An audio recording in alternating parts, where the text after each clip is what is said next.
Қайырлы кеш оқырман. Диана сырғалым атанып, үлкен той жасаған болатын.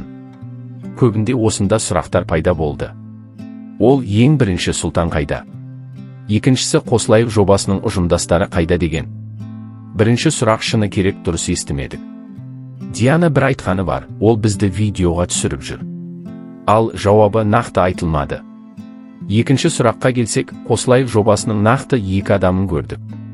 Ол Назгүл тәте, жобада көмекші болып жүрген, және шаш әрлеуші Индира ханым. Басқа продюсер, редакторларды көрмедік. Альмира ханыммен қанша жұмыс жасады, ол да болмады.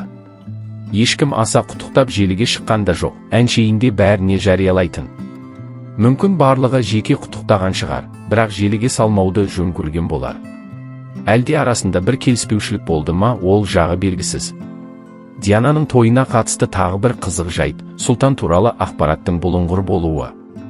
Кейбіреулер оның мүлде тойға келмегенін болжауда, ал кейбіреулер шын мәнінде видео түсіріп жүргеніне сенеді. Бірақ нақты дәлел жоқ.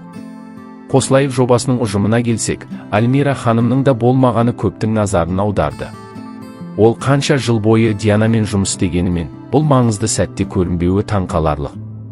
Жалпы тойда жобаның басқа да мүшелері байқалмады. Бұл көрермендер арасында түрлі сұрақтар туғызды. Мүмкін бәрі сырттай құттықтап, жеке өзара қарым-қатынастарын сақтағысы келген болар. Бірақ бұл жайттың астарында не бар екенін нақты айту қиын. Әрине, бұл сұрақтарға нақты жауап беретін адам Диананың өзі. Бірақ ол бұл тақырыпқа терең тоқталмады, сондықтан көрермендер түрлі жорамалдар жасап жатыр. Бір қызығы, тойда Қосылайық жобасынан басқа да таныс тұлғалардың көрінбеуі байқалды.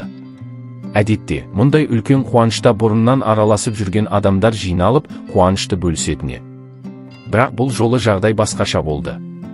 Желі қолданушыларының бірі, бәлкім, олар жеке өмір мен жұмысты араластырмауды қалаған шығар, деп пікір білдірсе, енді бірі, бірдеңе дұрыс емес, әйтпесе бәрі құттықтап, тойға қатысатын еді деп күмән келтіруде.